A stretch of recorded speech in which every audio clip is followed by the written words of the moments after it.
retargeting is a powerful tool because I believe it's somewhere between 7 to 10 impressions that somebody needs to make or that you need to make on them in order to get them to act.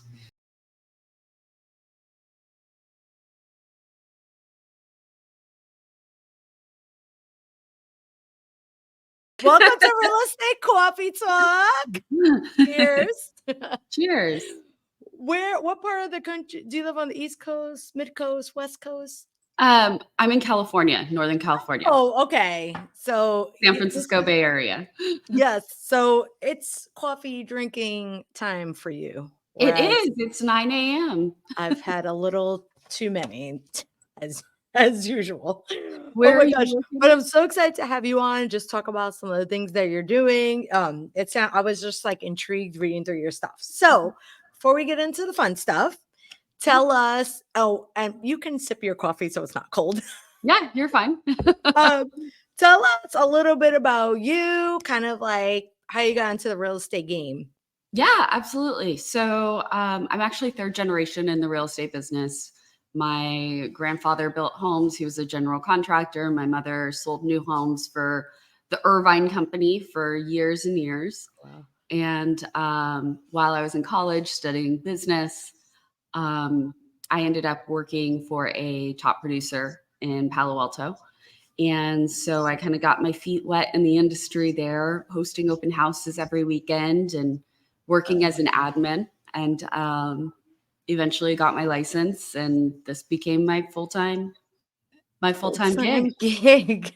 Yeah. Oh my gosh. Yeah. That's I've noticed like a lot of people, their kids either love real estate or want to get into it. Cause now like I'm in the life like stage where my oldest son is getting ready to head off to college. So a lot of my real estate friends, it's interesting to see like, are their kids going to carry it on?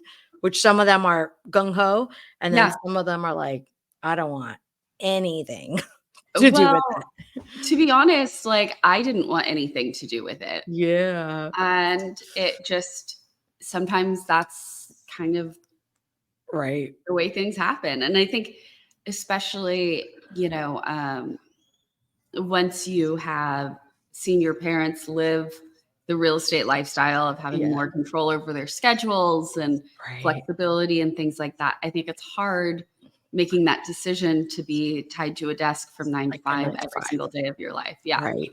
And more, not only your schedule, but more control over your earnings. Yeah. Right. Absolutely. Yeah. Like that's the big thing. Cause even again, like in this college stage, I'm in all these mom groups and they're like, well, they only have a set amount they're making every week. So paying extra for college is like, well, how am I going to do that? But with this industry or any self-employed thing, you can just be like, well, I'm just going to, hustle a little bit harder. And at least you have that control. So exactly. Makes total sense. My son will never do a 9 to 5, but he's going to school for entrepreneurship. That's a degree program now, apparently. Okay. Enough about me. Okay. So tell us, I know that you're kind of a tech geek. What's a cute tech geek? So I know you're super into technology.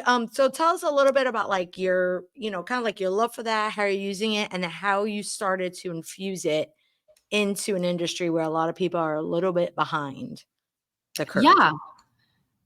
I think being out here in Silicon Valley, I'm exposed to it. Most of my friends are engineers or, work for one of these Fortune 500 companies. So I think that where my skill set is kind of bridging that gap between experience and actual need and demand. Right. Back in college, I taught myself to code just for fun and not knowing that this was going to become something that would really be helpful, especially in the real estate industry. Right. Oh my gosh. So interesting. Yeah. That's because you say it so casually, but learning how to code, I dabbled in like HTML and CSS a little bit back in the day. And saying that isn't like saying like you learn how to crochet. It's not easy. What what made you get interested in that? Um, I always knew I wanted to own my business. And at the time Right. when I was teaching myself how to code, Yeah. um, real estate wasn't on the radar at that point. Right. Right. And so it just seemed like a useful skill to learn. Yeah. Um, so yeah, I mean, here's the thing. At this point, we are building a new system that's based on a sales and marketing platform for realtors. Right. Um, my greatest strength is understanding where the limitations are with technology and where they aren't, and being creative with finding new solutions that we can build and Right. implement, Right.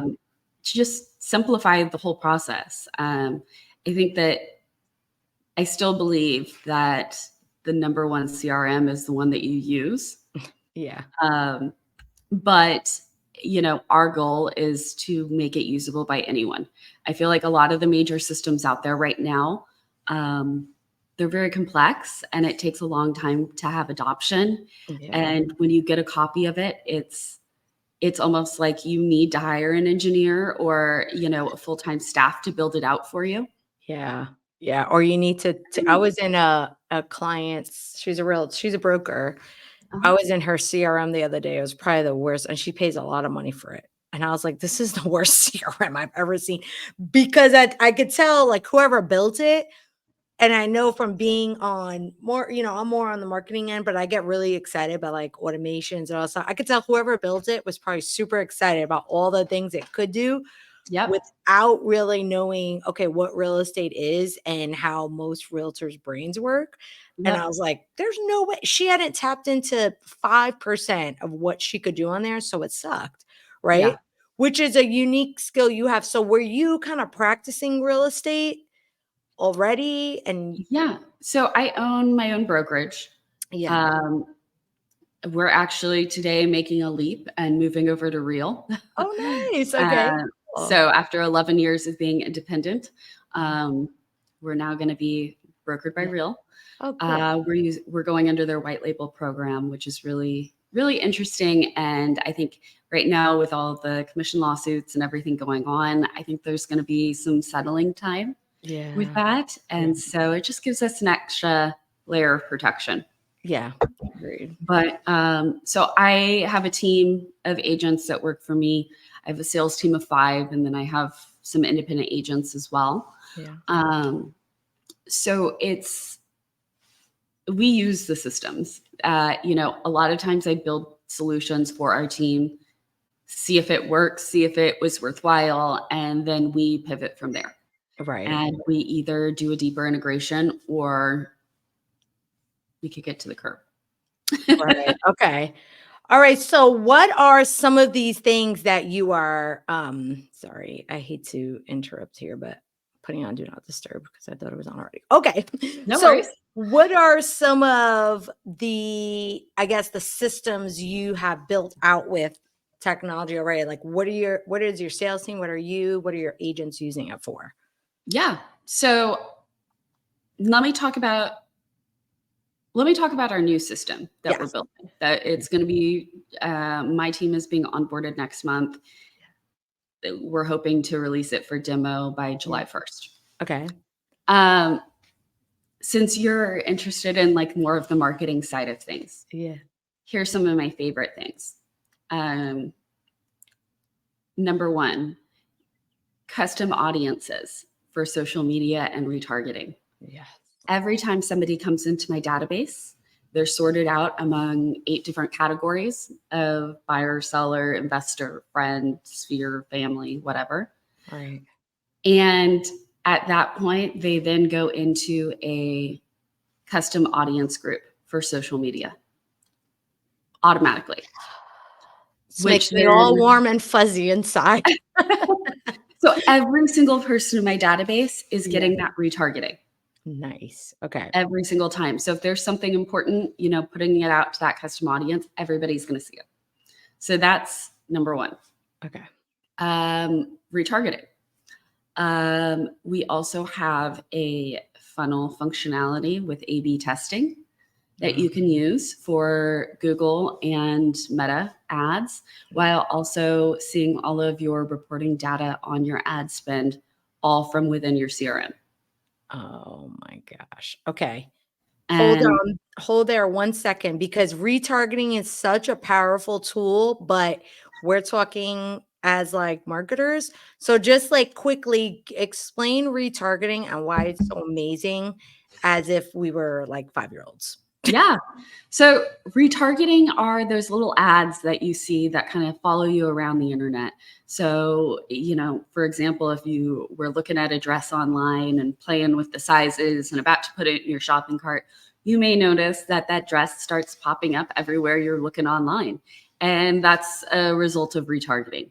So by implementing retargeting with everybody that comes into our database, we become the celebrity in their eyes. We become the most well-known realtor, the name that they begin to associate with real estate.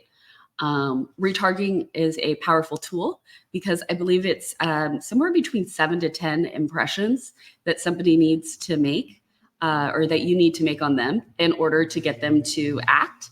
So this is a great way to stay in front of people as they show up in your database.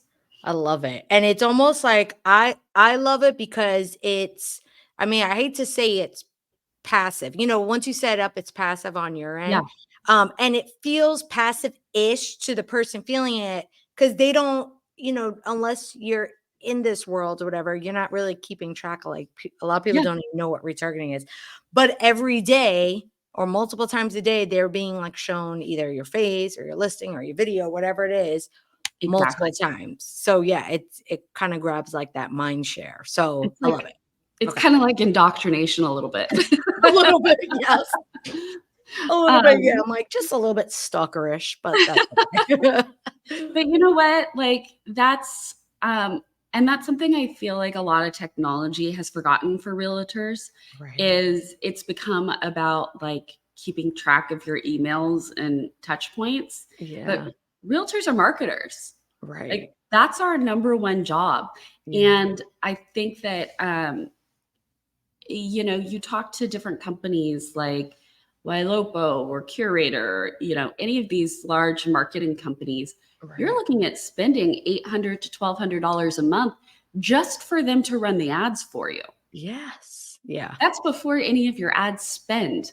Yeah. And it's like, think about being able to recapture that amount Yeah. and Put it implement that into into your your business. ads. Yes, And then exactly. also, like, one thing that I'm the worst at practicing what I preach, right? So on Instagram, I was doing a lot of videos, probably Mhm, 1 to 2 a day. And mhm. then, like, my business got busy, and I was kind of falling behind on my, creating new videos, which is time consuming. And I'm like, Yeah, I'm just going to run ads so I can just keep building up my email list. So the same videos were running, and it was like doing the work for me. And I'm like, I forgot how great it is. You know what I mean? And it was like worth whatever money I spent when you know how to run like very simple ads. yeah. You're really not spending a lot of money. Okay, but No, we can go no, into not at all. yeah, And it's yeah, and it's building that audience, and I think building your audience is the biggest uphill hurdle right. that you have. Yeah, It's so much easier to convert a lead once they're in your yeah, database or yeah, data bank. I've heard yeah, people calling it nowadays, yeah, um, than it is to find new people. yeah. Absolutely. Yeah. So All right, love that. Okay, so your system is going to do retargeting, showing your ad spend and I guess your metrics or whatever in your CRM, right? Did I get that right? Okay. yeah, And then what was that third thing? I think you said 3 things. um, funnels. Oh, funnels. Okay. Yeah, so that's Ex- like the clickbait yes, kind yeah, of. I was going to say explain that like it's a 5-year-old too. What is a funnel? Yeah, For real so estate? a funnel could be for buyers, sellers. It's using some kind of lead magnet, whether it's like a buyer seller guide or a home valuation. Um, these are common ways. Also, I'm sure you've all seen a funnel before when you Yeah, click onto a web page and it's essentially just a contact form yeah, with a promise of information. that's a funnel. So there's a lot of different ways that you can use them. And then there's a lot of studies in marketing just between like the colors that you use, the verbiage that you use, the photos that you use. So our built-in funnel will actually allow you to do A/B testing. So that way you can see, like, for example, for a seller funnel, does it make more sense for them to get a market report or a CMA? Yeah. Which is going to be more successful. So you can build out both, run the ads against each other to the same audience, and then see which one is performing better, and put more money behind that one. And over time, like once you've tested and everything, but the reason I love stuff like that is that stuff is doing the work for you while Totally. you're doing the work of real estate, right? I'm like, yes, there's a little bit of a setup period, right? So spend your time, plug your stuff in there, and then go and do your thing. Go. But here's the thing. I will tell you, there is a few different companies out there right now that are using. Oh, no. I see you. What happened? Okay, there we go. For some reason, my screen turned off all of a sudden. Oh, no. I was like, oh, no. So just off the top of my head, I can think of 2 or 3. There are marketing companies that are using AI to analyze the ads that you're putting out there. And so without putting a budget behind it, you can even, run your ads through their sandbox and determine what is going to be your highest performing ad. So there's a lot of different tools out there nowadays to help you sharpen your skills. And I think it just kind of depends on your price point and your budget and where you're bringing in your leads from, as far as where you invest your time to learn about these tools and how to create these skills. And you know what? If your highest and best use of time is just showing up to listing appointments 3 times a day, every single day, and you're able to do that, then you should absolutely do that and outsource something like this. Yes. So that was exactly be my next point, because a lot of, from my company just does only marketing, right? A lot of the realtors I end up working with are brokers. They are purposely paying me because they don't want anything to do, just like I don't want anything to do with going on listing appointments anymore. Right? Like, I hate it. And that's the thing. They usually hate it. So we can give them like all these tools, and a lot of them are like, oh my God. So if you don't have that capacity, or you don't want to learn, and just like you said, like your skills are better used out making calls, showing up for listing appointments, whatever, do that. Hire some help, whatever, to get these things figured out. Or at least to set up those initial systems, right? That's exactly what I was going to say. Is I also really suggest like a quarterly setup and review with a marketing company. I think that would also be really powerful, and also allow you to, again, not spend quite as much. But I think the other benefit is, our system has Loomly, essentially. It has the social planner. It has the funnels. It has all of these different technologies that typically you're spending $25, $50, $100 a month to be able to have and implement into your tech stack. And it brings all that value. And even if you're working for a company like yours, where maybe you're handling a lot of the ad setup and all of that, you can still daily look at your reporting on how much each click is costing you. You can see that something's off right away, and then reach out to your support and be like, hey, I noticed that this ad all of a sudden is having like a big hiccup or something like that. Can we move the budget over to this other ad instead? Right. Okay, perfect. So that shows like your marketing side and whatever. So I think you said that some of the technology you use, you can also automate transactions. So what does that look like? Yeah. So there's a lot of different ways that you can do that. A lot of it for us, it's how am I going to explain this? No, you're fine.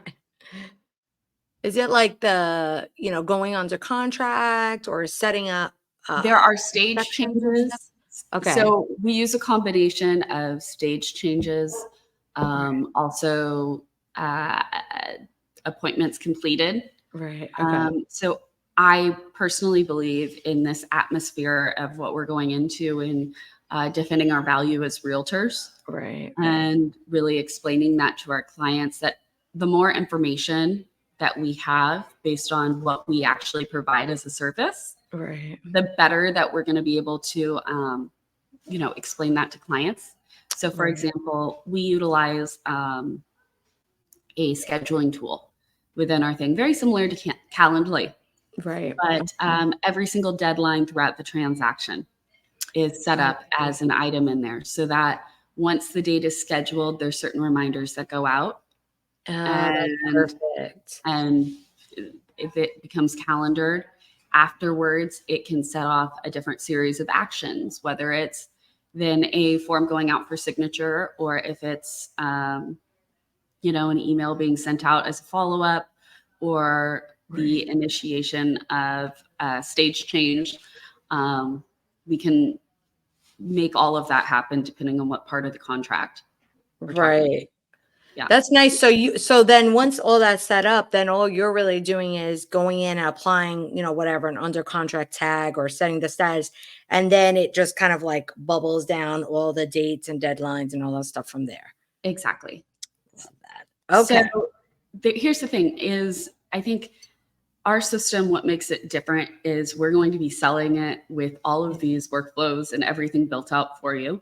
Yeah. Um, so there's no longer, one of my favorites is the holiday emails. Yeah. Yeah. So all of our holiday emails are set up in a way where you can send out just the holiday email, and that's Yeah. all automated throughout the year. Or you can pair it with some kind of like drop by Um, or party event or something like that. So, for example, for Thanksgiving, we have an email going out to the user on October 1st, reminding, like asking, do you want to do a pie giveaway with your Thanksgiving nice. email? And Yeah. so then it creates like an event opportunity, which helps you with planning. So it's like, okay, by this day, you need to send out the invitation or the email or whatever you're going to send out for telling people that you're doing this. By this day, you need to have your count of pies. By this day, this is the day that you'll do the handout. Right. So Oh, that's all of that's kind of yeah. built in. So that way, you're not at the last minute the week before Thanksgiving going, oh, I want to do a pie giveaway.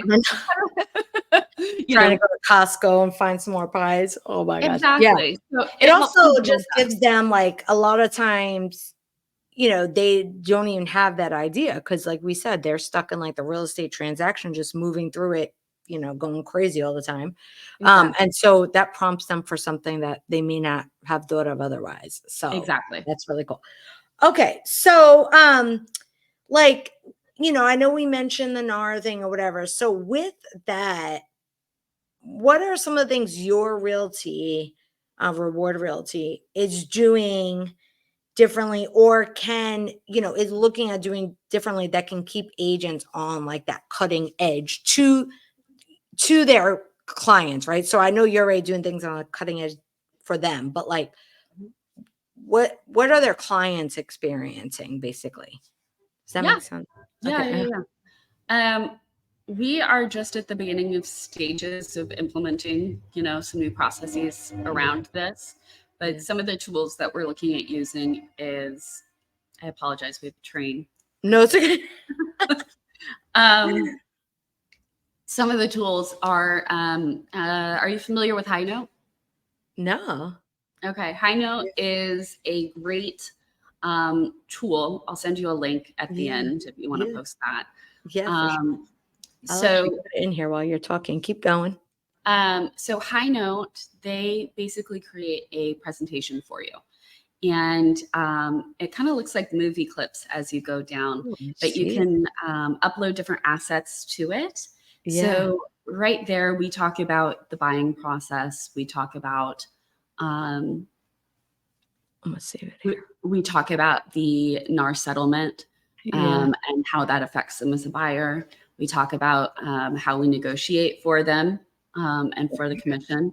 We also explain the advantages of the sellers still continuing to pay for the commission by Right. increasing the buyer's buying power and allowing them to offer Right. more for the home instead of taking out money to pay Yeah. agents.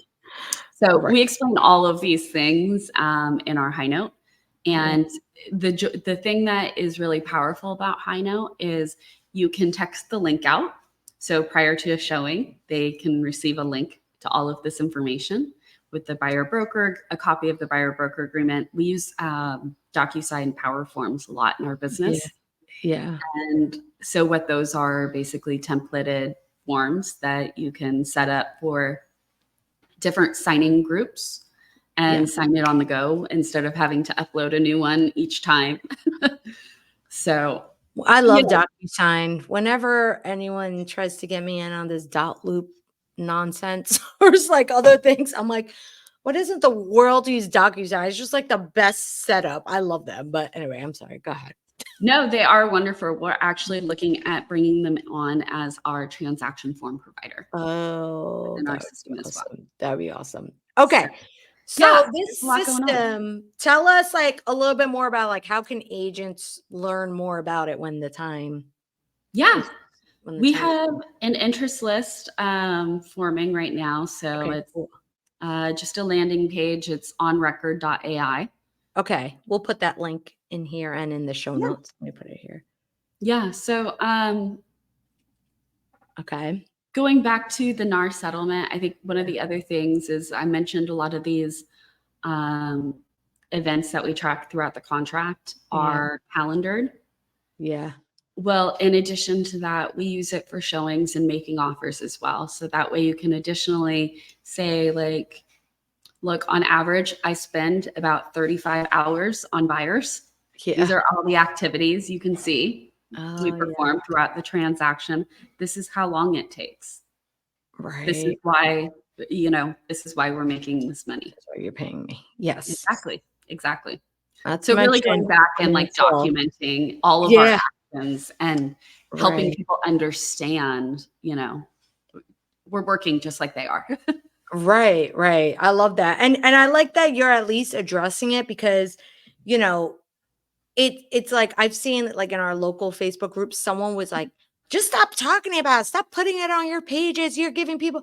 And I'm like, no, you should be talking about it because the news is talking about it, the national news, and they're all saying something There's that's a lot not of quite misinformation. yes, right? Yeah. I mean, just the titles are like realtors set to lose a standard commission. I'm like, there was there's not a standard commission. So just that alone. So I'm like, you should the people who do it every day should be talking about it and Uh-huh.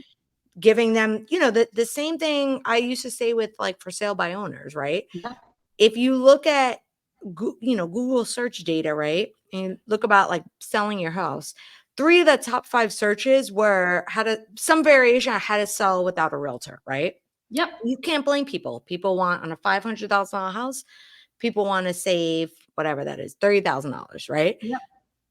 That sounds good to me, right? Until and if you don't address it or if you tell them, "Oh, no, you're stupid. You're going to, Yeah. it's a missed opportunity." But if you just address it and kind of like be like, "Yeah, sure, you could do that, but you're probably going to pay your buyer's agent, so that cuts that down 3%, and then you're probably going to net that." I mean, just Exactly. adjusting it from the professionals. So, yeah, I love 100%. that idea. 100%. Yeah, I love that idea. Okay. So, what is, I guess, like, if an agent came to you and they were like overwhelmed with technology, right? Or the agents that you've been around, what's just one thing, if they were going to choose one thing to kind of start, implementing technology with or start automating their business, what's the one thing that they should start with? An easy way to get people into their database. Right. Yes. Like import your entire Google email, Yeah. like go through all of your contacts and put them into a database. Right. Right. Yes. And a lot of CRMs will have some basic like follow-ups in there. Yeah. Go make them your own. Spend a day, grab several cups of coffee, Exactly. open up Chat GPT. Yeah. Yeah, And it's like it's not hard. It's yeah, just it just I'm like it's 1 not hour of fun. time. It's not Yeah, fun. No. it's not fun, Yeah. but it's effective. Right. Like we said earlier, it's so much easier to win deals with people that already know who you are. Yes. Yep. That's totally and the great thing about setting up these systems is that once you're marketing, because I've been there where my marketing has finally works, then I'm closing a bunch of deals at a time. And what happens is when you're handling a lot of volume, then Mhm, it's impossible to keep up with their marketing, right? So mhm. and then what happens is you come up for air and you're like, I haven't marketed to anyone. So if you have those things working on the back end for you, then it's like someone's kind of doing the job while you're out there doing the You work. know, one of my coaches, I am a part of the Tom Ferry Network and Oh yeah. do business coaching with them. Yeah, yeah. And it was actually my last coach. She told me 80% and done is better than 100% and not done. And Yes. what she meant by that is like, if we're constantly setting our goal for perfection, then we're constantly going to be beating ourselves up and we're not going to be able to get things done. Yeah. Yeah. But if we can offload it to somebody else and they do a good job, like might Enough. not be exactly the way that we would have wanted it, Yeah. but it's done. Yeah. It is now working. It is on autopilot. It is bringing in business. Yes. Um, so And I that's think, hard. yeah, Delegating is super. I mean, that's something I struggle with. Just like delegating because I'm like, mhm, I have a certain way of doing it. But yeah, you're so right. That can like perfection can paralyze you. it is. It So is. yeah.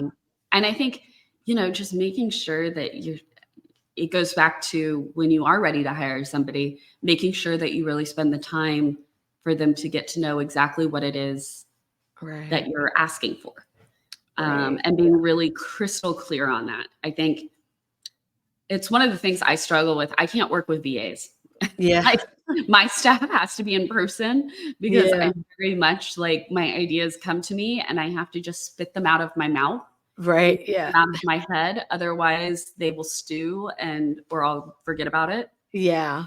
Oh, Um, yeah. and I have trouble like prepping for a VA. I feel Yeah. like I'm doing a third of the job, and then it's like, well, why don't I might as well just finish this instead of going and then having to review, the Right. 20% that they've done. I know. I know. It's hard to get like a good system unless you know exactly. It's also like you have to know exactly what to give them. Like Yeah. I have that problem with my ideas. My brain never shuts off. So I'm trying to figure that out. I do have a VA and I feel bad for her because I'm like, I think we're gonna focus on blah blah blah blah blah. And she's probably like, what the hell? You told me we're focusing, like I'm a spaz. Yeah. But there were certain things. So, like, let's say, like the podcast, getting this thing done, right? Mhm. I built, I didn't build out a workflow or what, as far as like in a time management system, but I just literally gave her a Google Doc and I was like, I do this first, then this, then this, then this. And I just listed them and she set up the whole workflow in Asana and she manages it. Yep. But that took such a load off of me, but it's still working the way I want it to work, just like Yep. better. Right. Yep. So yeah, sometimes just like dumping I think it's the creative things that are hard to delegate, Totally. like copywriting and it's just hard. But okay, so super excited. So of course we have the what was it? On record.ai. So go there and Mhm. sign up for the wait list. But where will Caroline or Carolyn? Caroline. Okay, where will Caroline and Reward Realty, where will you be in the next 10 years? Like, what do you think you guys will be doing? I think we'll still be here in Morgan Hill. Yeah. Plan to continue selling and Yeah. running my team. I really enjoy helping agents learn and grow and, you know, become little superstars on their Yeah. own. Yeah. So I think I can't imagine my passions changing. Yeah. Yep. I'm with you. um, yeah, I hope to help other business owners like in other fields as well, though. Our software, it's built for realtors, but it can actually be used in any service-based industry with a contract. And I think that, I have several friends that own other businesses as well, and they all struggle with these kind of things. So, realtors aren't the only ones out there Right. that really need stronger systems to help people run their business. And I hope that, I can help other people have more successful businesses with a better work-life balance. Yes, absolutely. I love that. And I think a lot of business owners that I meet, where we tend to be like that kind of creative mind a lot. And usually those people have the hard time setting up like little, tedious type of tasks and stuff. So I'm sure that'll work well. All right, cool. So go ahead, make sure you get on her wait list, and then we'll do some rapid fire questions. So, coffee or tea? Coffee. That's my girl. Podcast or Netflix? Probably podcasts. Yeah, me too. Winter or summer? Oh, summer for sure. Well, then I probably know the answer to this next one, but mountains or beach? Oh, I love both of them. Oh, let me tell you, I can't deal with the mountains. They're so beautiful. I love the mountain. We go to Yosemite every year, and well, those mountains are probably pretty. It's just the nature. It kind of freaks me out. I'm like, oh yeah, bugs and sticks and stuff, and I can't. I am freaked out by driving the mountains. Like I can't. And I will drive anywhere. Like I grew up in New York City. Come on, I could drive anywhere. The mountains, no, because I keep thinking there's like a cliff. And I don't know. One time we were driving up and we were meeting our friends at this cabin, and we're going up. It's like a windy road. It's pitch black because there's no street lights. So you're going up, and then it was the wrong house. So we were going to have to back down. And when my husband put the car in reverse, the backup camera was black. Listen, I saw my life. I was like, we are definitely reversing. We're going to die here. We're going to die. That you cannot convince me. I was freaking them out so bad. I literally had to get out of the car. I was like, I'm getting out of the car until you like make your way to, because I was like, I'm going to make everyone else nervous. And I like my grounds like this. Yeah. Oh my gosh. Well, thank you so much for joining us. I can't wait. Once you guys do launch and stuff, definitely ping me back and we can kind of share it and all that. Or you could do a demo, whatever you want. So, but thank you so much for joining us. I appreciate it. Thank you. I'll talk to you soon. Have a good